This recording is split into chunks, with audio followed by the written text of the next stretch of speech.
i-contempt mo si Matibag at kahit na sinong witness. Kasi yung mga excuses na ganyan, kalokohan yan. Gaya ng sinabi ng senador, teka muna, ikaw naman may deputy, may assistant, pwede ka naman magpapunta ron. Ang mahalaga, kung ikaw talagang hukuman na totoo, pag ikaw sinumpi na, hindi ka pumunta, contempt mo kagad yan. Hindi na dapat pinag-uusapan mo, manifestation, kesa tali mo pa yung sulat. I-file mo na lang, tapos ang usapan, huwag mo istorbe ng direct examination o cross-examination ng proceeding today. Ganun dapat ang mga presiding officer. Pinalagan nga ng ilang senator judges itong hirit kasi nga nung nakaraan or nung recently na Attorney Sal ay nalaman natin sa balita na gustong magpa-advance itong si NBI Director Melvin Matibag as witness na tumayo doon sa impeachment trial court. Kaya pinalagan na ilang senator judges yung kanyang hirit na agad paharapin sa impeachment court dahil nga sa nakatakda nitong biyahe sa abroad. Alamin natin ang ulat mula kay Angel Pastor. Bago pa man magsimula ang ika-4 na araw ng impeachment trial ni Vice President Sara Duterte at ang pagsalang ng ikalawang testigo ng prosekusyon na si NBI BARM Regional Director Jeremy Loto, hiniling ng prosecution panel na mauna ng tumestigo sa July 14, Martes, si NBI Director Melvin Matibag matapos ang pagtestigo ng kanilang ikalawang witness nitong Lunes. Nakatakdang humarap sa Martes sa witness stand si OVP Chief of Staff Attorney Zulaika Lopez. Batay sa liham ni Matibag, kailangan umano nitong dumalo sa isang regional convention sa Thailand. Dahil dito, hiniling nitong maisalang siya sa witness stand sa mas maagang petsa. Your Honors, the prosecution is in receipt of a letter dated July 10, 2026 from NBI Director Melvin A. Matibag requesting that his testimony be scheduled or calendared at the earliest setting, considering that the National Bureau of Investigation, Your Honors, has been invited by the Federal Bureau of Investigation in coordination with the Royal Thai Police for a regional summit on scam center compounds and transnational organized crime. Ngunit pinalaga ni Senator Judge Alan Peter Cayetano ang kahilingan ng prosekusyon. Ayon kay Cayetano, hindi ito magiging patas sa mga senator judges na kinailangang kanselahin ang kanilang mga biyahe sa loob at labas ng bansa upang unahin ang impeachment trial. Giit pa niya, magiging masamang precedent ang pagbibigay ng espesyal na konsiderasyon sa isang testigo. Find it in bad taste that a bureau head will dictate to us that he's not available next week. We put aside so many important things, and then one witness who is in the government, who is a bureau head, will tell us, sorry, but because he has to be with the FBI, siya na yung mauna tomorrow. That might be a bad precedent.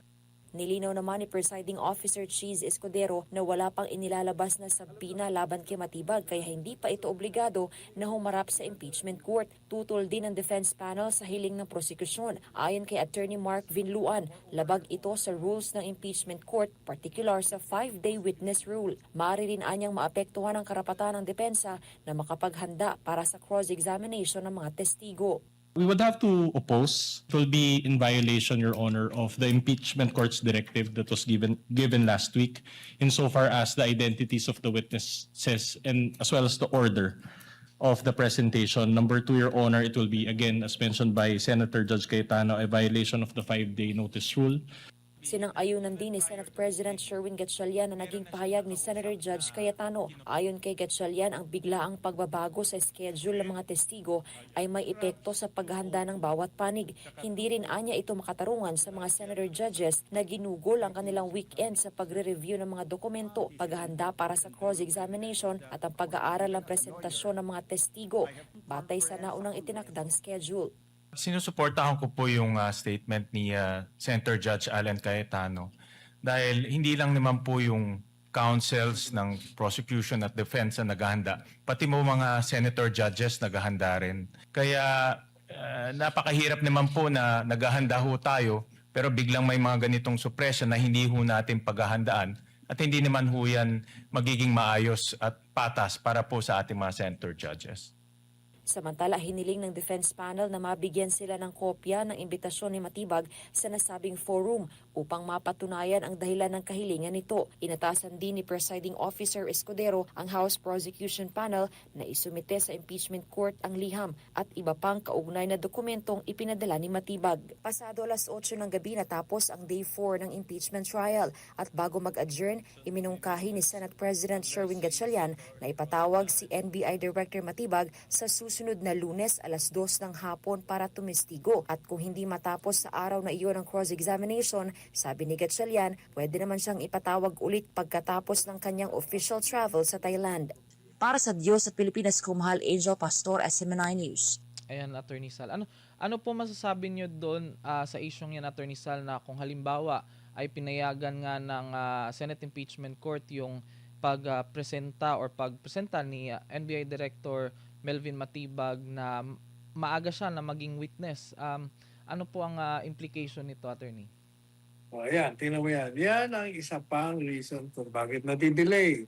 Kasi kung ako ang presiding officer, hindi ka makapag-manifest doon tungkol dyan sa witness mo eh. Sasabihin ko sa'yo, just file your motion or whatever manifestation you want. Tuloy mo yung trial.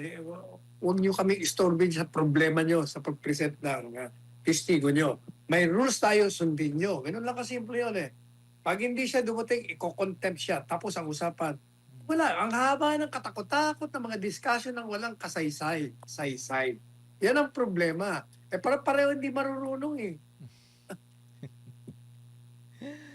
Ano mo pa, pag-aaksayan mo ng panahon yun, i-contempt mo si Matibag at kahit na sinong witness. Kasi yung mga excuses na ganyan, kalokohan yan. Gaya ng sinabi ng senador, teka muna, ikaw naman may deputy, may assistant, pwede ka naman magpapunta ron. Ang mahalaga, kung ikaw talagang hukuman na totoo, pag ikaw sinumpi na, hindi ka pumunta, contempt mo kagad yan. Hindi na dapat pinag-uusapan mo. Manifestation, keso tali mo pa yung sulat. I-file mo na lang, tapos ang usapan, huwag mo istorbe ng direct examination o cross-examination ng proceeding today. Ganun dapat ang mga presiding officer. Pinag-aksayan nila ng panahon ng walang kakwenta-kwentang bagay. May rules na nga eh. Pero yung sa isang regular court, Attorney Sal, hindi talaga pwedeng mag-request ang isang witness na maaga siya magpresenta ng kanyang testimonya.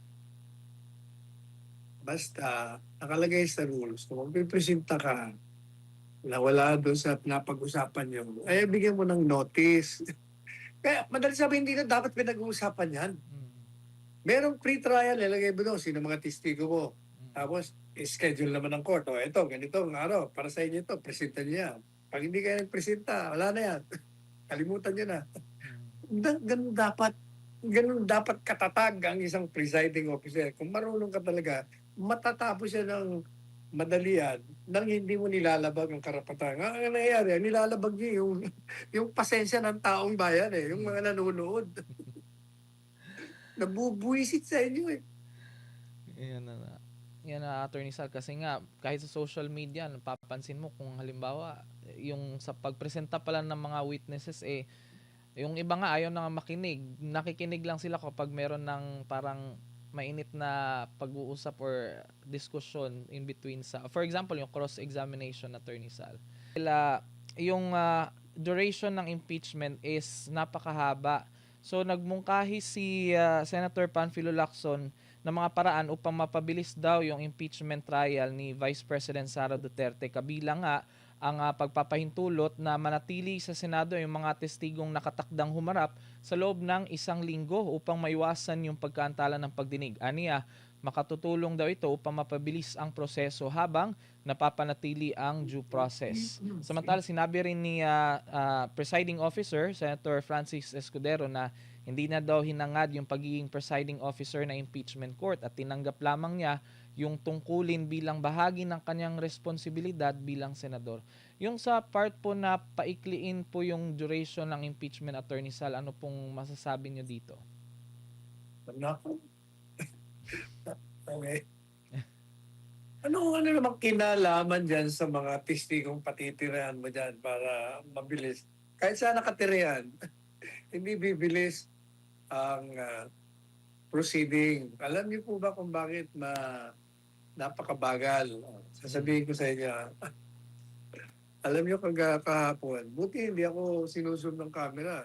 Dahil Yes. hindi na ako nakaupo doon sa likod ng witness dahil late kami kaya doon ako sa tabi. Mm. I was falling asleep siguro 10 times over. Talagang sa tagal.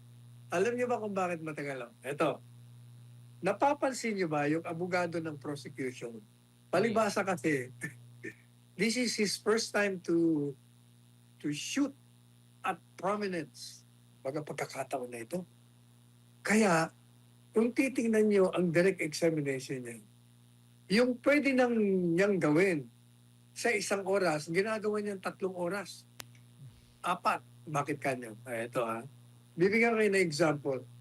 Kasi pag nagtanong siya, yung abogado ng prosecution, di ba, tatanungin niya. Ito, concrete example to, yung ginawa niya kahapon. Sabi niya, you mentioned, sinabi mo na yung 4 na ahensya ng gobyerno ay nagbigay ng reaksyon sa mga ginawang pahayag ni Vice Presidente Inday Sara. Maaari bang sabihin mo sa amin kung anong mga ahensya ito? Kung di sinagot naman yung testigo, yung pong Philippine National Police, PNP, yung CIDG, yung Office ng Communications, yung pong Department of Justice. Kaya 4. Tapos alam mo, sumunod yung tanong ganito. Sinabi mo na 4 na ahensya ang nagbigay ng reaksyon. Kagaya ng PNP, Philippine National Police, kagaya ng CIDG, sasabihin niya kung ano ibig sabihin nun. Yung ng Office of the Communication. Pagkatapos niya masabi, sasabihin niya, ang tanong ko sa iyo, anong sabi ng PNP sa reaction niya kay ganyan-ganyan? Isasabihan naman ng isa. Tapos, sinabi mo na ang reaksyon ng ganito, ng PNP ay ganito. Ano naman yung sumunod na ahensya? Ano naman ang reaksyon? Kung baga, inuulit niya po yung sinasabi ng testigo para tumagal yung camera nasa kanya. Palagi siya nasa screen. Kasi, kung ako po ang abogado, napakasimple lang ang tanong. Diba? Sasabihin mo ngayon, sinabi mo na may 4 na ahensya na nag-comment. Sabihin mo sa akin yung 4 na ahensya. Di sasabihin, 1, 2, 3, 4. Okay. Isa, anong unang sinabi ng unang binanggit mong ahensya? Pangalawa, ano yung pangalawa? Ano sinabi? Pangatlo, ano yung pangatlo? Yung pangapat. In just I think 2-3 minutes, tapos yun. Pero dahil sa style niya, abutin ka ng siyam-siyam. Ganun kung bakit nagtatagal. Hindi marunong itong ganun yan. Either hindi siya marunong na magtanong dahil ganun ang estilo niya. Kasi pag veterano kang abogado, marunong ka nang magpaikli ng mga tanong mo, yung direct to the point. Pero siya, hindi ko alam kung talagang ganun kahina siyang abogado or marunong siya pero tinatagalan niya dahil pagkakataon na makita ang mukha niya sa telebisyon ng matagal. Kaya nagtatagal. Yan ang problema. Pangalawa, doon naman sa parte ng defense, okay yung mga batang defense. Kaya lang, dahil siguro bata pa rin, merong mga bagay na nasagot na, uulitin niya uli, di object naman yung isa.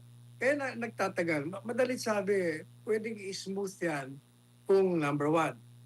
Kailangan kasi doon sa pre-trial stage, nag-agree na kayo na mga bagay-bagay na kung hindi niyo naman lang kini-question, huwag ka na magpresenta ng ebidensya. Kagaya nga ng authenticity ng video, wala naman nagki-question doon. Pero 5 oras tayo nakinig just to authenticate. So, dapat wala na yun Merong mga bagay na kailangan hindi mo na itanong dahil pwede mo namang aminin dahil kung hindi naman disputable. Ganun kaya ganun kabagal ang impeachment trial. Number 2, ano yung sinabi? Isa naman, sabi naman nung Escudero, hindi ko naman pinusto yan, Jesus.